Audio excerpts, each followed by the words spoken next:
Napapanahong health topics, balita, health tips at iba pa. Tatalakayin sa chikahang pangkalusugan ng Department of Health Bicol Center for Health Development. Halina't makinig at umantabay. Alamin ang mga programa ng DOH sa ilalim ng 8-Point Action Agenda. Chikahang Pangkalusugan. Hatid sa inyo ng DOH Communications Management Unit. Chikahang Pangkalusugan. Mapapakinggan at mapapanood ng live tuwing Biyernes alas 11 ng umaga sa DOH Bicol CHT Facebook page. Chikahang Pangkalusugan. Tara na mga kachika!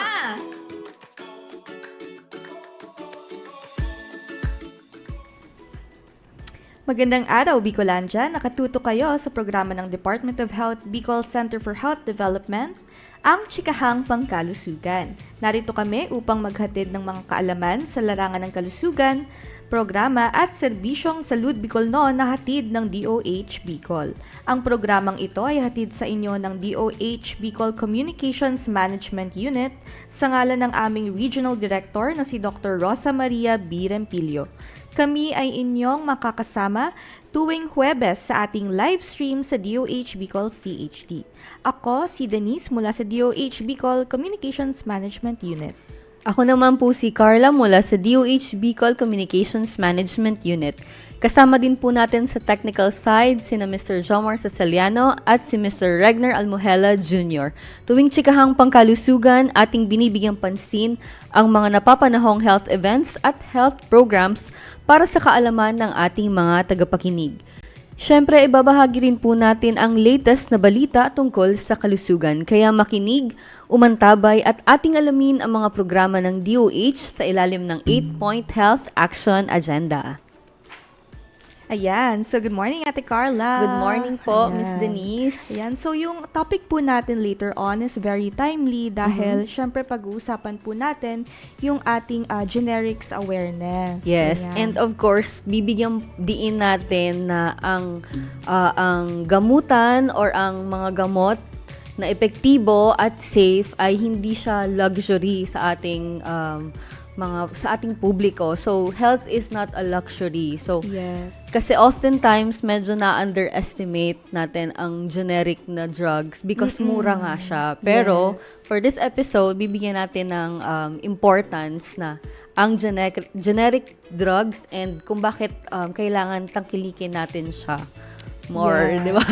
Yes, of course, especially during this time of, syempre yung calamity and then of course yung sa economic crisis natin. So Yes. may sinusunod po tayong Price Act or yung Republic Act number 7581 na later on mas i-discuss pa po ng ating resource speaker or guest. Alright, so bago po yan, dumako muna tayo sa balitang DOH Bicol.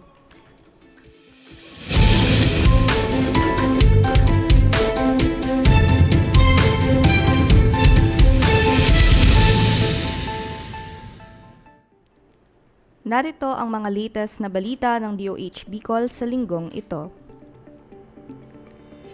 Mahigit 3.6 million pesos halaga ng tulong para sa mga bakwit ng mayon ipinagkaloob ng DOH Bicol. Mga mapanganib na epekto ng ashfall binigyang diin. 100 bata at sanggol na bakunahan laban sa MMR at HPV. DOH Bicol patuloy na pinaiigting ang kampanya kontra tobacco at nicotine. Libreng prenatal services inilapit ng DOH Bicol sa mga buntis sa rehiyon. Para sa mga detalye ng balita.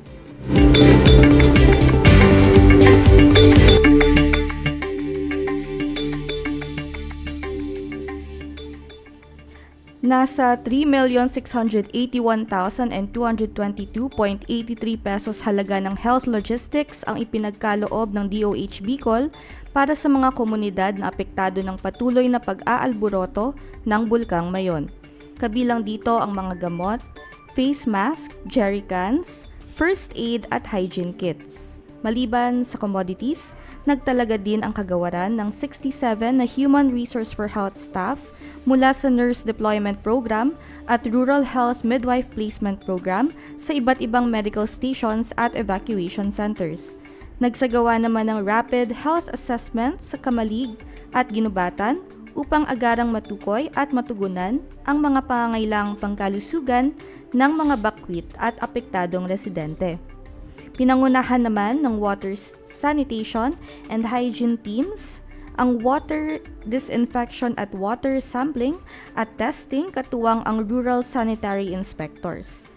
Bukod dito, nakatanggap din ang mga residente ng malinis na inuming tubig upang masiguro ang kanilang kaligtasan mula sa banta ng mga waterborne diseases.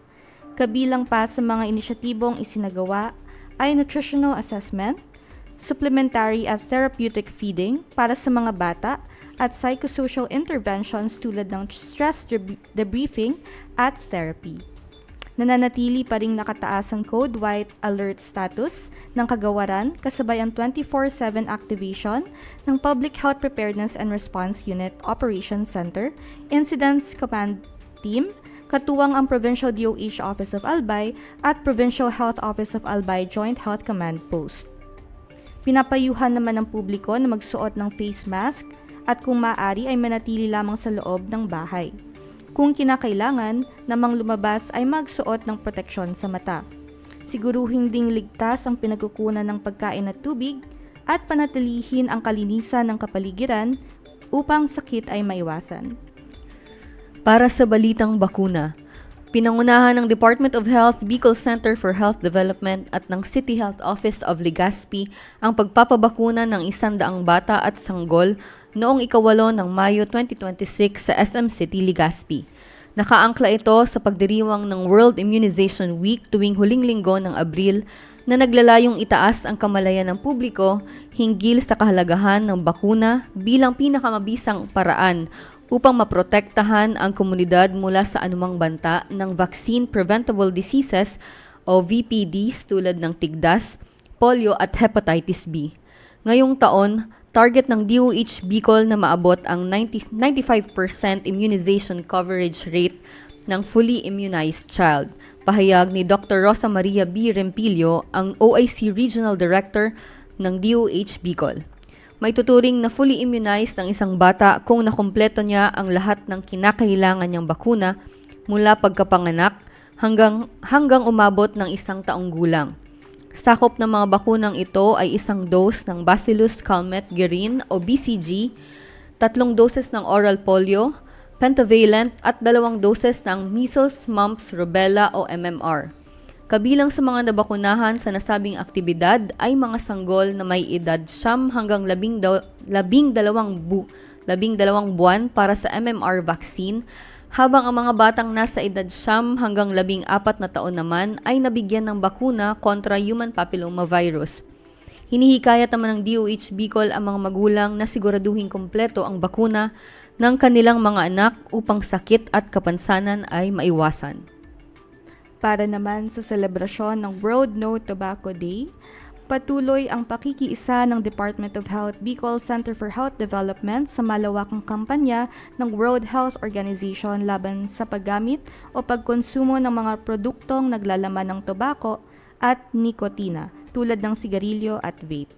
Alinsunod ito sa taunang pag-obserba ng World No Tobacco Day ngayong Mayo 31, 2026 at ng No Smoking Month ngayong buwan ng Hunyo na may temang Unmasking the Appeal, Countering Nicotine and Tobacco Addiction. Layon nitong ihayag ang mga nakapipinsalang epekto ng sigarilyo at vape sa kalusugan at magbigay ng suporta sa mga nagnanais na huminto sa ganitong bisyo.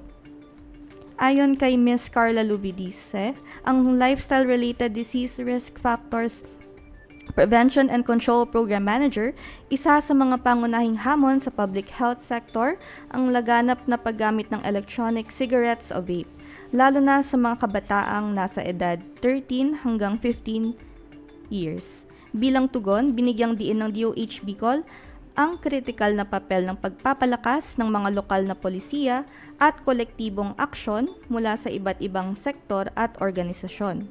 Panawagan din ng ahensya sa mga lokal na pamahalaan ng gobyerno, health organizations, partner stakeholders, at komunidad ang mas mahigpit na pagpapatupad ng mga panuntunan upang maiwasan ang pagtaas ng mga kaso ng tobacco at nicotine dependence o addiction.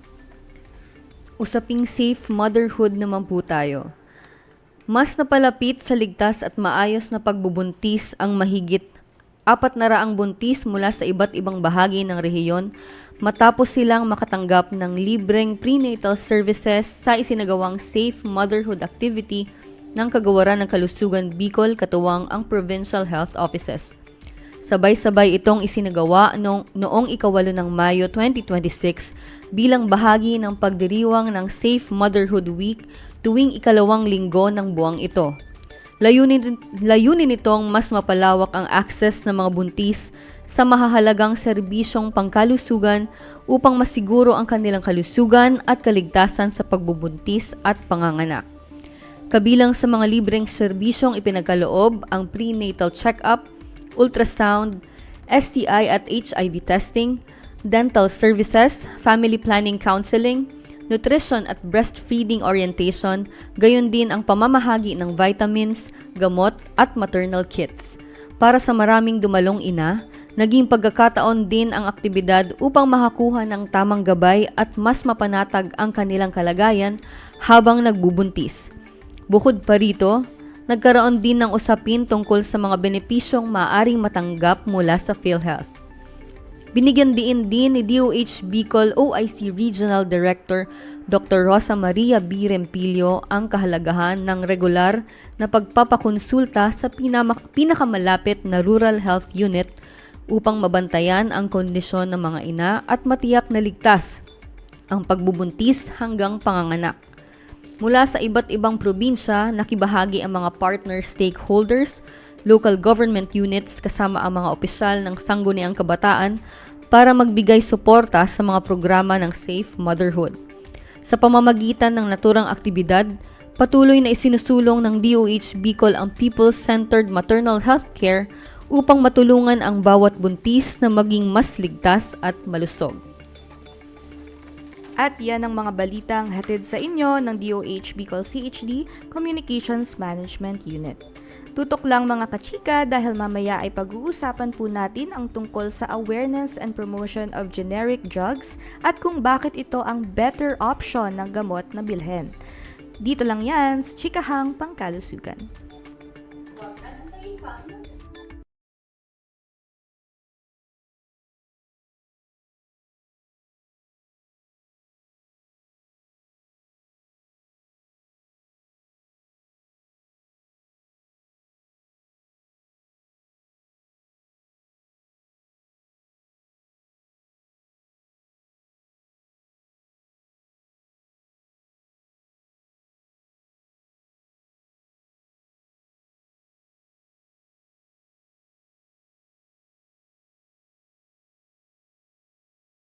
Huwag nang antayin pang Kuya,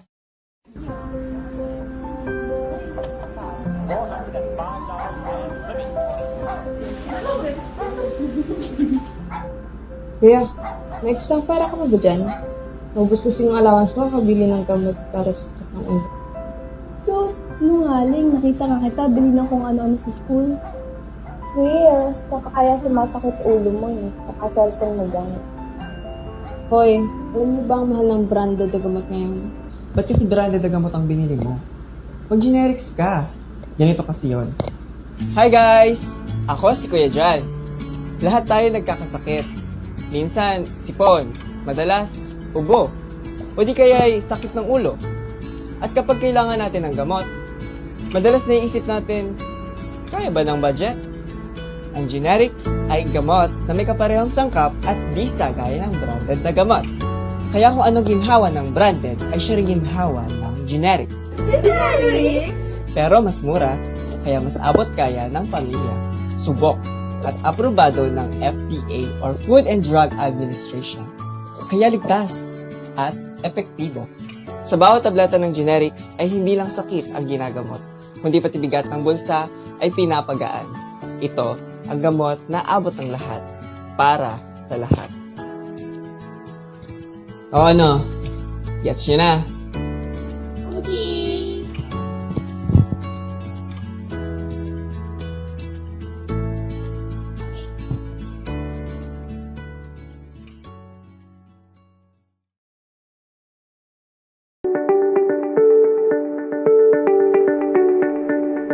Nagbabalik po ang Chikahang Pangkalusugan. Dapat tangkilikin ang mga generic na gamot dahil ito ay mabisa, ligtas at mas abot kaya kumpara sa mga branded na gamot. Sa ilalim ng Generics Act of 1988, layunin ng gobyerno na mapalawak ang access ng mga Pilipino sa dekalidad na gamot na hindi mabigat sa bulsa. Kaya naman ating alamin ang mga benepisyo ng generic drugs kasama ang ating Pharmacist 3 ng Department of Health Bicol Center for Health Development na si Miss Jelly Rio Nuarin Osita. Welcome po sa 10th episode of Chikahang Pangkalusugan. Ma'am Jelly, good morning po. Good morning po. Thank you po for inviting me para sa ating generics awareness advocacy. Yes, opo ma'am. All right, so let's head on po sa ating mga questions. First po is, ano po ba ma'am yung sinasabi nating Generics Act of 1988? Ang ating Generics Act of 1988, ito yung nagsabatas ng paggamit ng generic na terminolohiya sa lahat ng proseso ng ating mga gamot. Mula sa ito ay magawa sa manufacturing hanggang ito ay mabigay sa suppliers, sa pagre-reseta hanggang ito ay maibigay sa mga pasyente sa ating pagbebenta o di kaya ay ibinibigay sa ating mga hospitals, dapat ay generic na term or terminolohiya yung ating gagamitin. So yung parang ano po siya ma'am, kasi yung gamot natin is, kumbaga, for example, yung ating, yung paracetamol, it's the pinaka-ano, diba? Yung pinaka-generic name niya. So, dapat yun yung, kung ano yung nakalagay, is yun din yung components ng gamot. Opo. Yun Kumbaga, po yung sinasabi ng ating, dapat si generic, yun yung mas kilala. yun yung mas Kilala ng kilala. lahat. Yes. Kahit So, saan tayo pumunta, sa manufacturing, hospital, or kahit yung mga nakakasalubong lang natin, dapat mas kilala nila ang generic na term kesa dun sa mga branded. So, yung Yes. mga nasa commercial, so mga branded na po yung mga yun. Yes. And parang sinasabi po dito natin, ma'am, 'di ba, is dapat mas na-emphasize yung generic na term. So, ayun, kasi yun yung mas alam natin eh. So, 'di ba, hindi naman natin alam kung ano. So, kung para mas ano tawag dito, mas ma-promote natin, 'di ba? Ayan. Yes. So, ano po ba ma'am yung connection ng programa ng DOH dito sa ating Generics Act, and paano ba natin to sinusupport? So, si Generics Act, dahil nga ang layunin ng Generics Act ay makapagbigay ng mura at epektibong gamot sa publiko, ito ay talagang sinusuportahan ng Department of Health. Tayo rin ang lead agency para gumawa ng mga polisiya para suportahan ang ating Generics Act of 1988 nang sa gayon ay marating ng effective, ng epektibo at ng ligtas na gamot ang bawat Pilipino kahit saan man. So, mayroon tayong mga polisiya dito, nagkakandak din tayo ng mga advocacy campaign activity para sa ating mga prescribers, ating mga doktor, veterinaryo, dentista.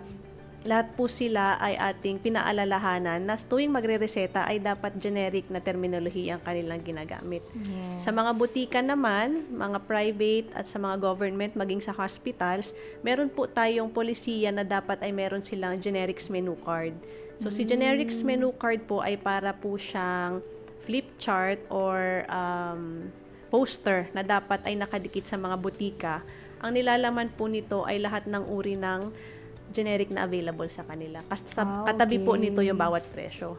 I see. So, parang ano ma'am, parang mas transparent, 'di ba, sa mga customers or yung sa mga pasyente na ito yung dapat nilang, ito yung merong supply. Oo. Yes. Sa ganun din, makikita nila ano ba yung gamot na pasok sa aking budget.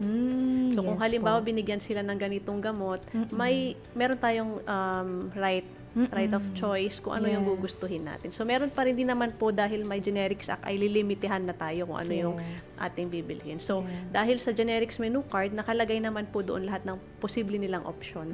So, mamili po sila doon. Kasama po ba dun ma'am sa menu card is yung mga price? Nandoon na rin Nakalagay. po. Alright. Para meron na po silang freedom of choice na ito lang yung kasya sa budget ko. Yes, yes. Nang sa gayon po, magiging mas madali rin siya dun sa ating mga pasyente or mamimili. Yes. Hindi na po sila mahihiyang magtanong na may mas mura ba nito dahil accessible na nakikita na nila kung ano yung pwede nilang bilhin base dun sa budget kakayahan ng ating mga mamimili. Yeah. So, maganda yun, ma'am. And, of course, dapat lahat ng ating mga butika is mag-comply talaga doon sa standard na yon. Ayan. So, ano naman po, Ma'am Jelly, since na mention na natin yung branded. So, ano naman po yung difference ng generic sa branded? Yung mga branded po ay tinatawag din nating innovator drugs. So, madalas sila po yung mga nauna na sa market. Ibig sabihin po, sila yung gumastos mula doon sa pag-research pa lang. Ang gamot po tuwing nadidiscover siya ay usually nagtitake ng 15 to 20 years. So, yung 15 to 20 years po na yun na ginastos ng innovator drug para magawa ang isang gamot ay kailangan nilang bawiin. Kung kaya naman, mayroong time frame na sila lang ang nakakagawa ng gamot at medyo mataas po yung kanilang presyo.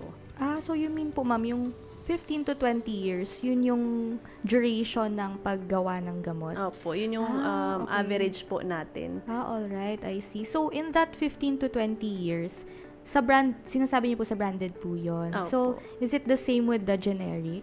Yes po. Pag natapos na po halimbawa si branded ay Yes. natapos na yung time frame nila, ibibigyan sila ng patent ng ating gobyerno or ating ng mga regulatory body na sa panahon na yun sila lang yung pwedeng gumawa ng gamot na yun. Pag natapos na ang patent, ay pwede na siyang i-open sa mga generic na counterparts. Kumbaga, yung formula mo, i-open na siya sa public, gagawa ka ng sarili mong recipe, kumbaga, dun sa mga generics. And then, ibebenta mo na siya sa mas mababang price dahil hindi naman ikaw yung gumastos doon sa, or nag-invest doon sa pag-research ng Yes. napakahabang panahon. Kung I kaya, see. ma-justify na for a period of time, kailangang bawiin ng mga branded yung kanilang nagastos. I see po. Pag sinabing patent, anong meaning nun, ma'am? Sa patent period, dahil sila yung nag-invest doon sa investigation, sa scientific studies, merong time frame na binibigay sa kanila na bawal gawin yung gamot na yun ng ibang mga manufacturing. So, sila lang. I see. So, yung mga, usually, sila po yung mga single source, and then, sila po yung matataas yung presyo nila. Pero before that, ma'am, meron ng existing na generic nun. Pag sinabi nating innovator na Yes. branded, wala Oo. pa pong generic nun. Okay. Apo.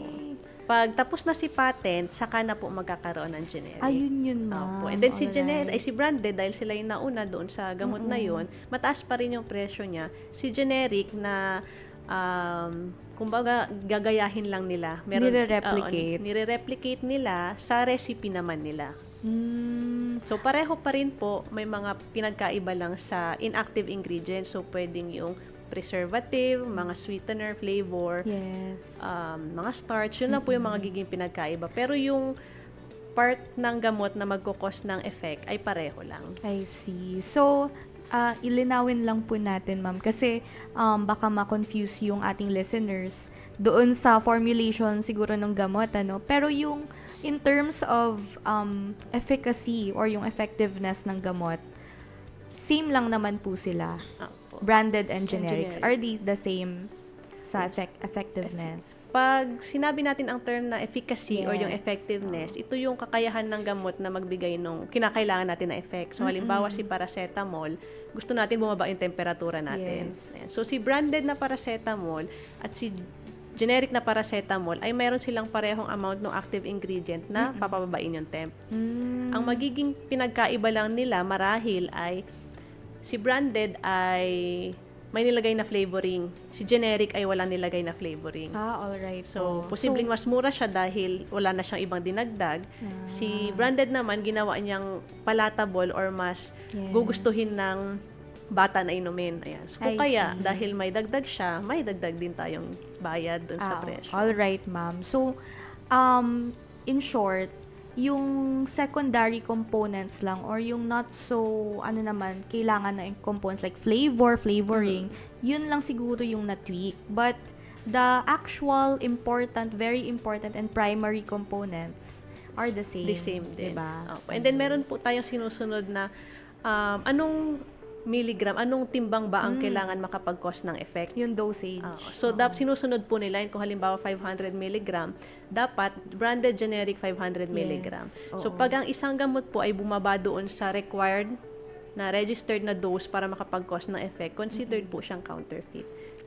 Pag I ang gamot see. po ay hindi niya kayang maabot yung efficacy niya, Yes. pwede So, siyang makonsider na counterfeit. Pag sinabing counterfeit, ano na po yun? Not for, hindi siya pwedeng i-prescribe or hindi siya pwedeng i-sell. Ganun po ba yun? Ang counterfeit po ay maaaring peke Yes. or kulang yung laman niya. So, posibleng nirepack siya, maliliit na lang siya, hindi sapat para makapagbigay ng desired effect.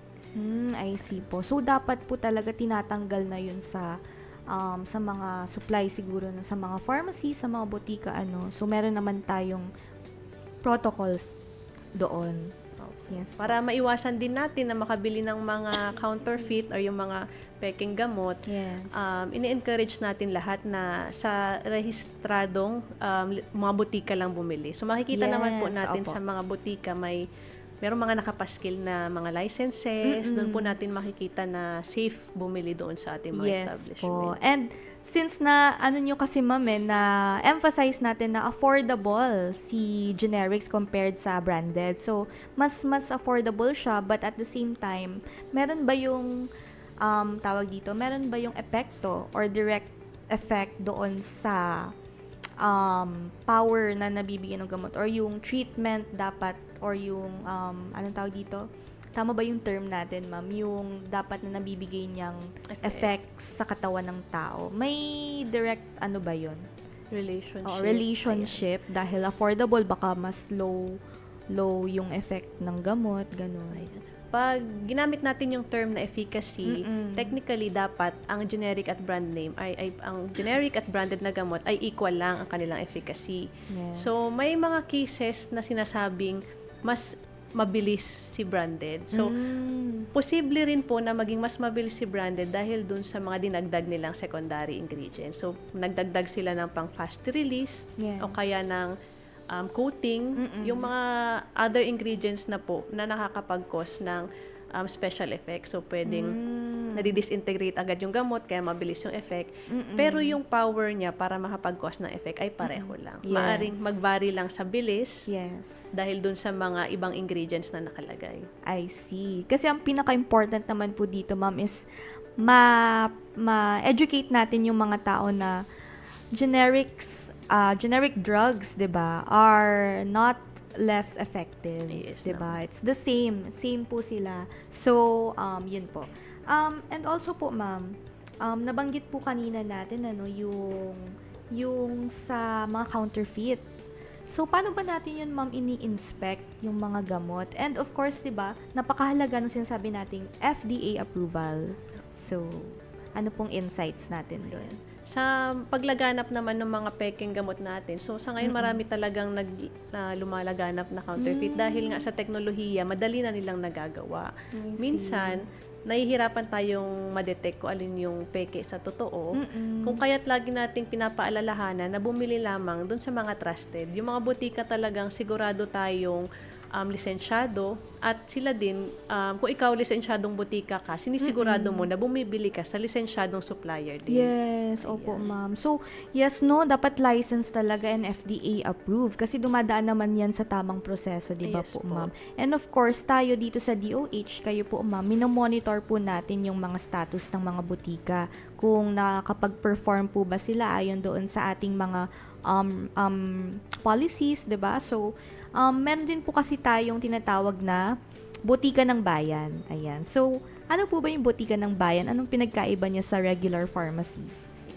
Si Butika ng Bayan ay programa siya ng Department of Health na Ayan. nagsimula noong 2018. Yes. Layunin nito na magbigay ng affordable, libre siya, and then para makapagbigay ng access dun sa ating mga barangay, mga rural health units. Yes. Ayan. So, sa ngayon po, ang Butika ng Bayan ay itinigil na dahil nag-transition na po tayo doon sa pinapalakas natin yung kapasidad ng mga primary care facilities. I So sila po see. mismo ay may mga sariling butika na. Lisensyado na din po sila ng DOH licensing o kaya ni FDA.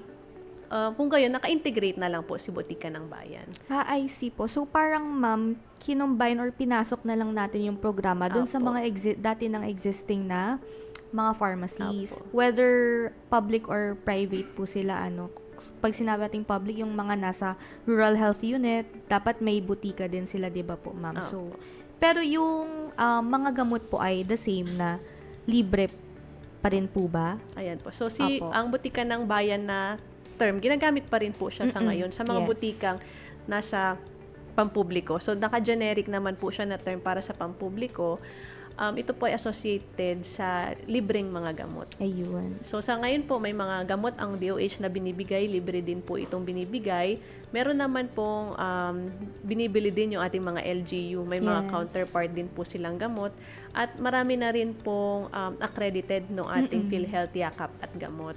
Yes. So, alright. pagpunta nila sa butika, marami na po silang options. May mga libreng gamot sa iba't ibang ahensya. At then, makakapag-avail din sila no, sa yakap ng Yes. PhilHealth and then Yes yung po, sa gamot. PhilHealth, yes. So, integrated na po ito lahat sa isang butika. Yes, ma'am. Parang nakapackage na Ah. talaga siya, ano? Ang ganda, yan. So, yung etong mga libre na medicines po natin, lahat po ba sila? Or like, we have specific lang po? May mga specific lang. Yung mga binibigay din po ng Department of Health and then sa mga sa LGUs, mayroon pong criteria na sinusunod. Yung mga yes. pasok lang po dun sa essential medicine. So, yung mga paunang gamot sa mga, kumbaga, first aid siya, first line treatment na dapat available sa isang primary care facility. Ayan. So, kung sakaling kailangan mo ng higher line ng gamot, i-refer ka doon sa mas mataas. yes. Pag kailangan mo na rin siyang bilihin out of pocket, dito na po papasok si Generics Act. Bibigyan see. tayo ng mas murang alternatibo para doon sa gamot na hindi available doon sa ating mga pampublikong establishments. Yes. Kaya napaka-important po nung nung Price Act. Oo na. Kasi talagang dapat alam na ng public na, eto, ganito pala siya. Hindi na sila magtatanong na, ano ba yan? Magkano ba yan? Mahal ba yan? Ayan. So, at least at an affordable price, we get the same effect, di ba? Yung same efficacy ng gamot. And then Na safe. Ligtas inumin. yes. Hindi lang siya affordable, safe po siya. Ayan. Alright, so, for our next question po, Ma'am Jelly, ano naman po yung sinasabi nating Republic Act number 7581? Ayan. So, ang Republic Act 7581, ito yung ating Price Act. Yes. So, marami po yung kino-cover ng mga commodities. But sa atin sa health, ang Price Act po ay pinakamataas na batas na sinusunod din natin. So, yung mga pricing po natin and polisiya sa monitoring ng mga gamot, lahat po ay naka-align, nakabase po sa ating Price Act. Yes. So, with this RA po, ma'am, bawal syempre tayo mag-deviate doon sa original SRP. Dapat kung ano yung original or yung updated na SRP, dapat yun yung sundin ng ating mga butika. Opo. Yes. Ayan. And din po dahil sa recent na emergency crisis natin, Yes po. pinapaalalahanan po natin lahat na sa Price Act ay pwede pong magkaroon ng sanction yung mga hindi sumusunod. So sa Yes. ating gamot, meron po tayong tinatawag na maximum retail price. Bawal Yes. pong tumaas dito. Yung ating suggested retail price, ito po yung ating magiging reference sa pagbibigay ng pricing na binibenta natin. Yes po, opo. Yung ating VAT exempt, yung mga gamot na dapat ay hindi na pinapatungan ng VAT. So, Yes. ang mga ito po ay may possible na sanction pag napatunayan under the Price Act and then yung ating mga policies din sa Department of Health. Ayan, yes po ma'am. Kasi I remember kasi 'di ba nagpalabas po si DOH Bicol ng Regional Advisory number 2026-0039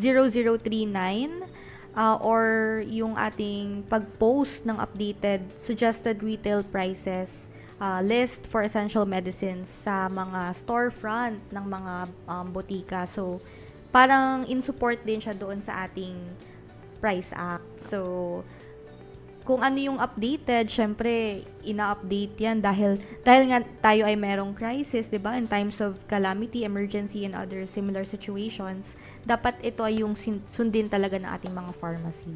Yes, yes. Alright. So, may nakalimutan lang po akong tanungin kanina, Ma'am Jelly. Ano po ba yung sinasabi nating bioequivalence? So, parang technical term po yun, ano? Paano natin yun maano? Si bioequivalence naman po sa simpleng term natin, ito yung parehong effect. Yung Pareho lang sinasabi naman yung effect. natin. So, posible po na magkaiba lang yung kanilang ingredients or magkaiba po yung kanilang dosage form. Halimbawa, isang paracetamol na tablet, isang paracetamol na capsule. So, bioequivalent po sila. Magkaiba lang sila ng itsura. I see. All right. So, parang yung ano niya, yung parang pinaka-components niya talaga, yung sinasabi natin kanina, na yung primary components, untouched yun. Pero yung ano, yung mga like flavorings and everything, siguro yung kulay lang ng Kulay, mismong capsule, shape, di ba? Mga physical appearance. Pero yung ano, the effect is the same. Ayan. So, alright. So, paano naman po sinisiguro? Ayan, dito tayo sa ano natin, sa side po ng DOH. Paano natin ine-ensure na sinusunod po ng mga pharmacies yung tamang price list ng mga gamot? Meron po tayong programa, yung ating po electronic drug price monitoring system. Ito po ay ina-update ng mga butika every April. Yung mga single branch, ina-update po nila every April yun. Dito po nilalagay nila yung gamot na available sa kanila and then yung price. Yes Pag sila po ay nag-upload ng presyong mas mataas doon sa ating mga imposed ng policies, magpa-flag po yun sa system and then makikita kung sino yung mga nagba-violate. I see po, ma'am. So, yun online po yun, ano, ma'am, Apo. na parang nasa-surveillance natin yung ano. So, alam natin kung ano yung, kung tama ba, sinusunod ba nila. May mga instances na po ba, Ma'am Jelly, na may mga kaso na, mga violator tayo. Opo. Meron na rin pong mga instances ng violator. Paano po natin hina-handle, ina-address yun? Ang nagpapataw po ng sanction ay si Food and Drug Administration. Sila I po ang see. ating regulatory body para po sa Opo. mga drug-related policies. And sanctions. Sila Opo. na rin po yung nagapataw. I see po. Alright. So, at least we are well, supported ng FDA. Kasi, parang joint, natin to effort, 'di ba, dito sa ating generics awareness. So, paano naman po natin minomonitor yung supply ng gamot para masabi natin na well supplied ang ating mga pharmacies, 'di ba? Baka minsan po kasi may mga naririnig tayo na ay kulang pala dito. So, lalo na po yung mga natin, 'di ba, yung mga residents doon sa area na malayo pa yung pupuntahan nilang isang butika. Syempre magrereklamo po sila. So, paano natin yun hinahandle? Pagdating po sa monitoring ng mga government facilities, meron po tayong mga deployed na pharmacist and then yung ating regional drug price monitoring officer. Yes. Opo, na nire-report din natin yung mga unavailable drugs papunta po sa central. Nang sa gayon po sa planning, magawa natin makapag-address tayo ng sapat na allocation sa mga kulang. Posible din pong nagkakaroon tayo ng mga transfers, stock transfer. So, kung available sa ganitong probinsya, maaari po natin siyang i-transfer sa kabila kung sadyang may reports po ng kulang na gamot. Sa mga available na gamot ng Department of Health. So, meron po tayong mga cases, nagtatransfer tayo palabas papasok na ibang region, kahit po sa mga hospitals. I see. Ayan. So, And yung, then, yung transfer po natin, ma'am, paano yun ine-execute? Kasi, for example, kailangan na po ni patient yung gamot, 'di ba? So, wala siyang mabili dito sa pharmacy na to. Paano po siya? May kailangan po ba siyang i-contact? Ano yung proseso natin doon para mabigay agad yung kailangan niyang medication? Madalas po ang nangyayari ay facility to facility coordination I see. na po. Okay. So, sila na po yung mag-handle ng case na yun. Opo. Or if kaya po siya ng hindi sa urgent case, nagpa-facilitate po yung ating mga deployed personnel para sila na po yung gumagawa ng means to travel and then to transport. So, saan po pwedeng lumapit si patient? Sa pinakamalapit po na primary care facility. Ayan, Opo, tatanungin muna alright. nila kung may available. Yes. And then if kung wala, baka po merong malapit sa ibang munisipyo na pwede pong matanungan. And then yung mga facility po, pwede silang mag-coordinate din po sa atin sa Department of Health Yes. through the deployed personnel natin. Yes, at least alam po ng ating mga listeners, ano, kasi syempre may mga ganong situation na hindi natin maiwasan. At least alam natin kung saan po tayo pwedeng makipag-coordinate. Ayan. Alright, so thank you po Ma'am Jelly, ano. And of course po Ma'am, bukod po doon, paano ba natin may iwasan yung spoilage ng mga gamot, 'di ba? So paano pag na siya, hindi na siya fit for consumption? Paano po 'yun? Ayan. Para naman po masigurado natin na hindi pa expired or na-spoil yung ating mga gamot, siguraduhin po natin na bumili tayo dun sa lisensyadong drugstore. So, dapat po ay check din natin kung na-store ba nila ng maayos, kung may sufficient na ventilation, air condition ba siya, hindi natatapat sa araw. Ayan. Yes. Pag nabili naman na po natin, store pa rin po natin sa tamang location. So, iwasan natin na bubuksan na isasara, ilalagay sa mainit na lugar, Yes. ilalagay sa ref, ilalabas sa mainit, nabibigla din yung mga gamot natin. Yes. And then, iwasan po natin na mag-hoard. Pag nag-hoard tayo, ikikip natin siya sa cabinet, sa bahay natin. Hindi na po siya good storage condition. So, Yung nag-iipon ng gamot, Oo. tapos wala nang yung ibang tao. Wala ayan, nang so mabili. hoarding na siya. Hoarding na po siya. Bawal na bawal yun. Kasi kawawa naman yung iba, di ba? Oo. Paano Kahit pag- yung mga gamot natin sa bag, yung mga first aid kit, so i-ensure pa rin natin na tama yung storage. So pag matagal na siyang nasa bag, tendency ay baka sira na siya. Dahil mainit sa bags natin. So, what you mean po, ma'am? May recommended na May temperature? recommended temperature po, usually room temperature. So, hindi po dapat siya tataas ng 30 degrees I see. at large. And then, yung relative humidity po niya, yung alinsangan, dapat po hindi siya tumataas ng 60. Degrees. 60 Ay, relative 60. humidity, mga 45 to 60 relative humidity. Pag- Medyo maalinsangan na Yes po po. siya. Kaya minsan mapapansin natin yung gamot natin may moisture. Yes, opo. Yes, ma'am. Oo nga, no? Ganun pala yun. Pag ganun, ma'am, hindi na siya pwedeng i-intake. Hindi na po siya pwedeng alright. So, sa mga tableta natin or capsule, pag sa blister medyo nag-bulge na siya, may hangin na sa loob. Ibig Yes. sabihin may nangyari ng chemical reaction sa loob. kumbaga na-tamper na siya. Ano. Oo. Ayan. Alright. So, magandang good to know po yan na information. Thank you po. Ayan. So, kamusta naman po yung coordination natin with our partner LGUs? So, atin pong pinapasalamatan yung mga LGUs dahil sa Yes. dami ng mga programang hawak nila. Strong naman po yung kanilang commitment and coordination sa Department of Health. So, Yes. pagdating po sa mga gamot, mga request, madali din naman po yung mga reports na nasasubmit nila. And then, through the help po ng ating mga deployed na personnel, nagiging madali din po yung communication natin between the LGUs. Yes, ayan. So, at least it's good to know po na maayos or tayo, no?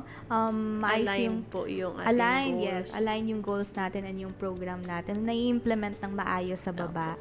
Ayan. Alright. Thank you po, Ma'am Jelly. Siguro yung additional question ko na lang po is, syempre, ang pinopromote po natin paulit-ulit, yung generic na gamot.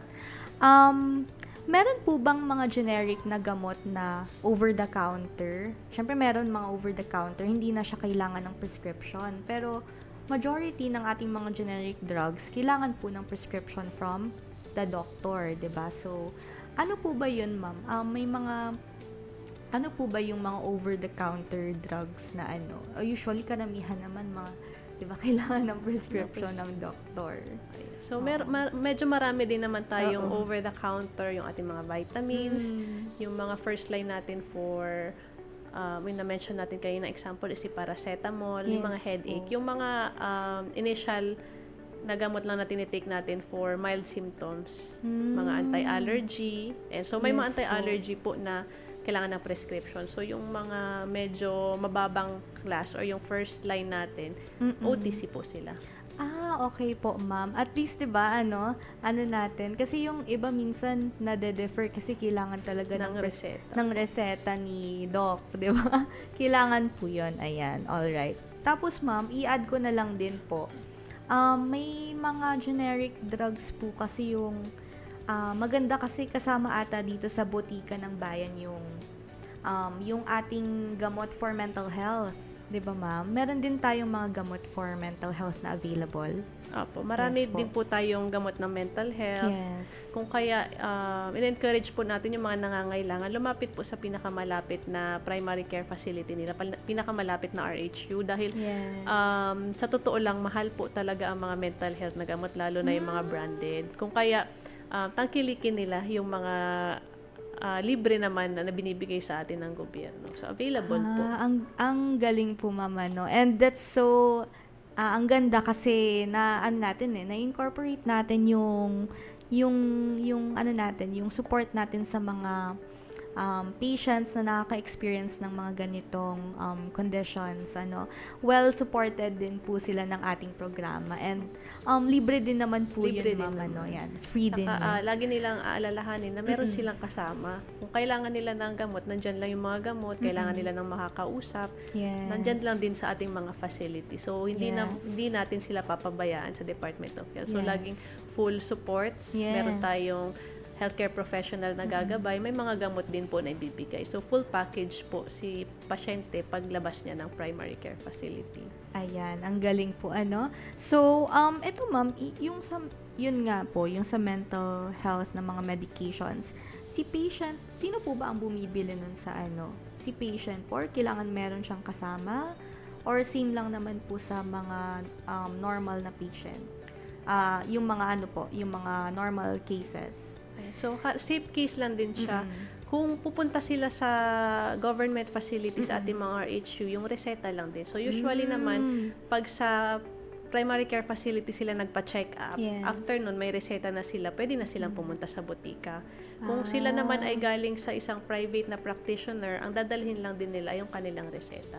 Pero, I see po. encourage po natin sila na mag-register po doon sa primary care facility. Yes. Dahil kailangan din po yun para makuha natin yung registry nila sa susunod na delivery or request ni RHU, maisabay na sila. Yes po. Opo. So, last na lang siguro, ma'am, for our general questions. Kasi later on, magkakaroon tayo ng Miss or Fact segment. Ayan. So, ma'am, yung mga gamot po natin, tawag dito, meron naman po silang, yung sabi nyo nga, yung shelf life, yung temperature, magkakaiba-iba po yan, depende sa gamot. Meron po bang mga gamot na kailangan ng yung super cold na storage? May mga ganun Ayan, ba? meron naman. Okay. Kagaya nung bakuna natin sa COVID. So, I dati, see. siya nasa around -60. -60. So, para ka talagang nakahawak ng snow. Meron din naman pong 2 to 8 lang yung sa ref Yes. natin. And then, Ayan. karamihan ay room temperature. Ayan. So, siguro yung mga sa special natin vaccines, yun lang naman yung mga kailangan ng cold storage. Ayan, yung mga vaccine, insulin. Ayan po, insulin. mga insulin yung sa rabies din, sa rabies vaccine. Yung sa insulin, Ma'am Jelly, yung sa yun, di ba? Treatment for Diabetes. Yan. Alright. So, thank you so much po, Ma'am Jelly, ang ating pharmacist 3 ng DOH Bicol CHD. Pero bago po yan, dumako pala tayo sa ating myth or fact segment. Ayan. So, meron naman po tayong few questions lang, ma'am. Sasabihin lang po natin if myth siya, yung false statement po siya, or fact. Ayan. So, number 1 po natin is, ang sabi po dito, less effective ang generic na gamot. Is it a myth or fact? It is a myth. Paano po natin masusupport yung natin? Dahil, answer? ulitin lang po natin na ang generics at branded ay pareho po sila ng ingredient na nagkakos ng effect. Yeah. So, it's definitely a myth. Ayan. Number 2, mas maraming side effects ang generic na gamot. It is a myth. Ayan. So, madalas po ang side effect ay nagbabari din siya depende sa mga inactive na ingredient. Yes. So, baka po allergy si pasyente sa sweetener, sa starch, na inaihalo ng isang gamot. So, posible din po na magkaroon ng allergy sa branded, pero dun sa generic ay wala. Yes Ayan. po. So, Ayan. magbabari po siya. Depende dun sa inactive ingredient. Alright. So, pwedeng myth. Depende naman sa gamot. Ayan. So, kasi ma'am, di ba, yung mga side effects natin, we can say na normal naman yon usually, di ba? Kasi, like, for example, may mga medications na nagkakos ng slight dizziness. Di ba, may mga ganun lang. Kasi, normal naman yon sa mga gamot. Di ba po? Ayan. So, number 3 po is, nakaka-allergies daw po ang generic na gamot. So, myth po yan. So, Yes. same po dun sa Side last question effects. natin. Yes. Magva-vary siya dun sa inactive ingredient. However, pag ang isang pasyente ay allergic doon sa active ingredient, so kahit ano ibigay mo sa kanya, allergic siya doon.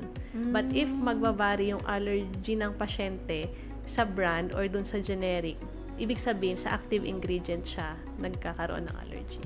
I see po, ma'am. Kasi i-side ano ko na lang po. May mga gamot po kasi na tawag dito, magkaiba sila ng components or magkaiba sila ng nabibigay na effect. Pero parang similar sila dun sa illness na nagagamot. Parang 'di ba may ganun, ma'am? For example, yung tama ba? Ano ba yung cetirizine po, ma'am? 'Di ba generic name naman 'yon? So ano ba yung naano ng cetirizine? 'Di ba yung sa ano 'yon? Sa allergy din Sa siya. allergy din siya, antihistamine. Opo. Oo, ayan. So, marami tayong klase ng anti-allergy. Yun sinasabi ko. Yung parang marami tayong klase, pero magkakaiba lang sila ng name. And then, meron din siyang kanya-kanyang specialty, halimbawa. Yes, And then, kunwari, si cetirizine at si loratadine, pareho silang anti-allergy. Si loratadine at cetirizine, pareho sila ng effect. Ang pinagkaiba lang nila na pinaka-beneficial is si loratadine ay less na nakakaantok. Yun, di ba, ma'am? Yung side effects parang nagba-vary. Ayun. Pero yung effect nila ay pareho. ay pareho lang. Okay. Siguro, siguro kaya may ganung choices, nakadepende sa ano din ng tao, sa response din ng katawan ng tao. Kaya may ganun. Alright. Alright po, ma'am. So, next po natin is, mas mura daw ang generic drugs dahil mas low quality ito.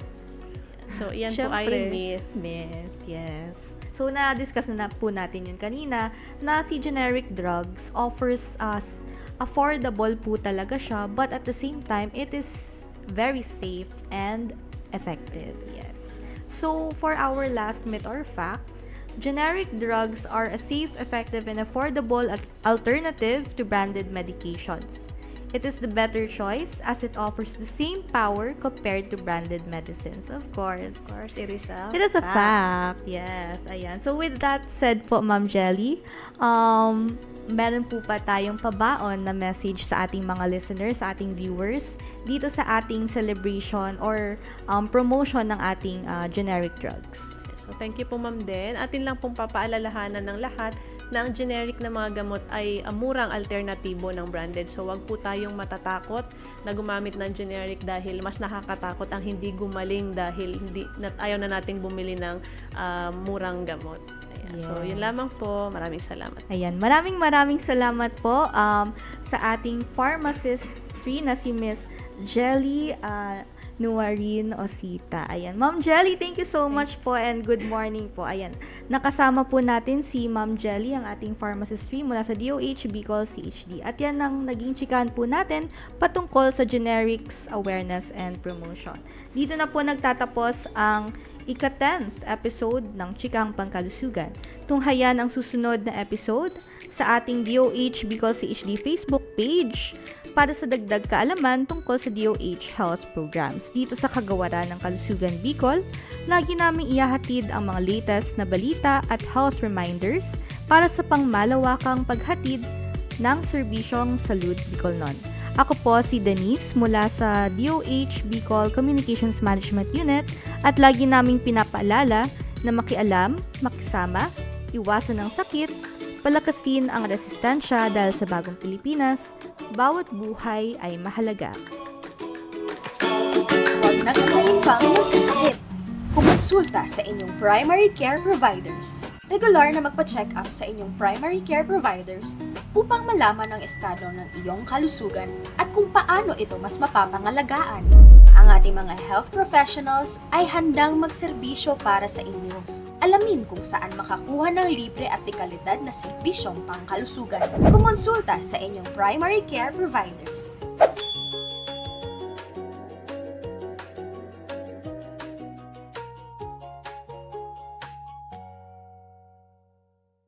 Huwag na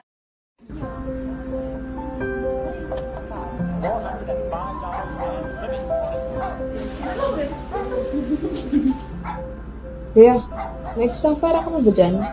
Naubos kasi yung allowance ko, kabili ng gamot para sa sakit ng ulo. Sus, sinungaling. Nakita ka kita, bili ng kung ano-ano sa school. Rare, baka kaya sumasakit ulo mo eh. Saka cellphone mo gamit. Hoy, alam niyo ba ang mahal ng branded na gamot ngayon? Ba't kasi branded na gamot ang binili mo? Mag-generics ka. Ganito kasi yon. Hi guys! Ako si Kuya Jan. Lahat tayo nagkakasakit. Minsan, sipon. Madalas, ubo. O di kaya ay sakit ng ulo. At kapag kailangan natin ng gamot, madalas naiisip natin, kaya ba ng budget? Ang generics ay gamot na may kaparehong sangkap at di gaya ng branded na gamot. Kaya kung anong ginhawa ng branded ay siya rin ginhawa ng generic. Pero mas mura, kaya mas abot kaya ng pamilya. Subok at aprobado ng FDA or Food and Drug Administration. Kaya ligtas at epektibo. Sa bawat tableta ng generics ay hindi lang sakit ang ginagamot, kundi pati bigat ng bulsa ay pinapagaan. Ito ang gamot na abot ng lahat, para sa lahat. O ano? Gets nyo na? Okay.